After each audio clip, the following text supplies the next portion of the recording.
সুপ্রিয় দর্শক, আসসালামু আলাইকুম। আপনারা সবাই কেমন আছেন? আশা করি সবাই ভালো আছেন।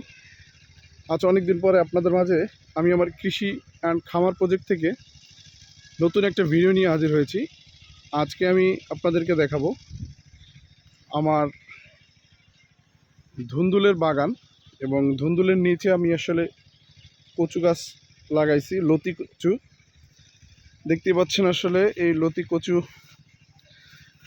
নিচে এবং উপরে হচ্ছে আপনার ধুন্দুল, এবং যথেষ্ট পরিমাণে ধুন্দুল ধরছে গাছে। দেখতেই পাচ্ছেন গাছ এখনও পুরো জাংলা ছায় নাই, কিন্তু তারপরেও আসলে ধুন্দুল আছে প্রত্যেকটা গাছে 3-4টা করে।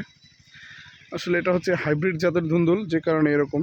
এবং নিচে আসলে লতিও হয়েছে পর্যাপ্ত পরিমাণে, বাট এখনও লতি বিক্রি করি নাই। তো ভিউয়ার্স, এটা আসলে একটা অভিনব কৌশল, এবছর প্রাথমিক পর্যায়ে লাগাইছি। আর আমার আসলে সবজি চাষটা সম্পূর্ণই নতুন। আমি আসলে এর আগে কখনো সবজি চাষ করি নাই। কৃষি সেক্টরটাই আমার কাছে নতুন। এই সেক্টরে আমার আসার সবচেয়ে বড় কারণ হচ্ছে, আমি শখের বসে আসলে ফার্মটা যখন শুরু করি, তখন ফার্মের এই ঘাসের জন্য আসলে আমার এই সেক্টরে আসা। এই যে দেখতে পাচ্ছেন আমার ঘাস, তো গরুর ঘাসের জন্য এই সেক্টরে আসার পরে আস্তে আস্তে ঘাসের জন্য যখন আসি, আস্তে আস্তে 1টা 2টা করে চাষ করতে করতে, তো পরবর্তীতে আমি যখন ধান চাষ করি, যেহেতু আমার ফার্মে খড় লাগে, যে কারণে আসলে আমাকে প্রতি বছরই কম বেশি ধান চাষ করতে হয়। এবং সেই সুবাদে আসলে কৃষিকাজের প্রতি আমার আগ্রহ সৃষ্টি হয়। এই আগ্রহ থেকে আসলে করা। এই যে দেখতে পাচ্ছেন আমার ধান।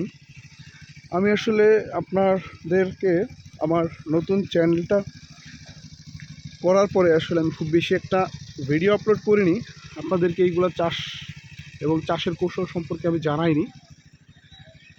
তো ভিউয়ার্স, এখন থেকে আসলে নিয়মিত আমি আমার চ্যানেলে ভিডিও আপলোড করব চিন্তা ভাবনা করছি। আসলে অনেক ব্যস্ততার কারণে আসলে আপনাদের মাঝে অনেক কিছু শেয়ার করা হয় না। এখানে আমি আসলে অনেক কিছু লাগাইছি, সেই দেখতে পাচ্ছেন আমার ধান, এবং ওই যে পাশে ঘাস। এই গরুর ঘাসের জন্যই মূলত আসলে কৃষি সেক্টরে আসা। এখন দেখতে পাচ্ছেন আসলে যে ধান খেতে পানি দেওয়া হচ্ছে। তো ভিউয়ার্স, এটা হচ্ছে আমার ধুন্দুলের মাচা। এরকম আরও একটা মাচা আছে, আমি আপনাদেরকে আগের ভিডিওতে দেখাবো। এটা হচ্ছে কচু ক্ষেতের উপরে করা। তো আমি এখানে আসলে আমার পারিবারিক পুষ্টি বাগান বলতে পারেন, এবং সাথে এই বছর শুরু করছি বাণিজ্যিকভাবে ধুন্দুল এবং তরই চাষ এবং লাউ।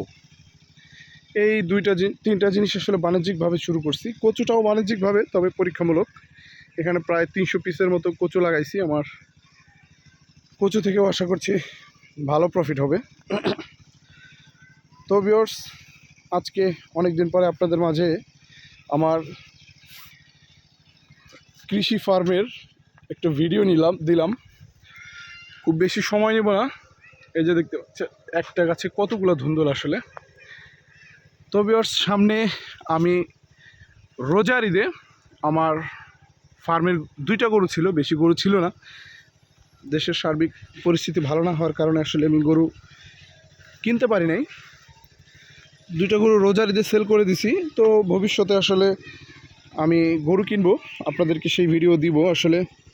এবং কোরবানি ঈদের জন্য 2 মাস গরু লালন পালন করব, সেটা আপনারা দেখতে পারবেন আমার চ্যানেলের মাধ্যমে।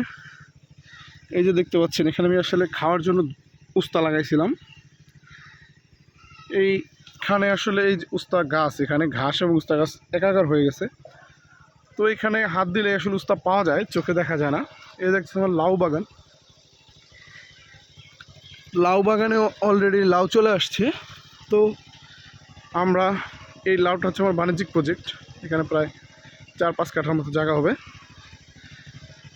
গ্রীষ্মকালীন লাউ। তো ভিউয়ার্স, আজকের ভিডিওটা আমি এখানে শেষ করব। আসসালামু আলাইকুম। সবাই ভালো থাকবেন, 5 ওয়াক্ত নামাজ পড়বেন।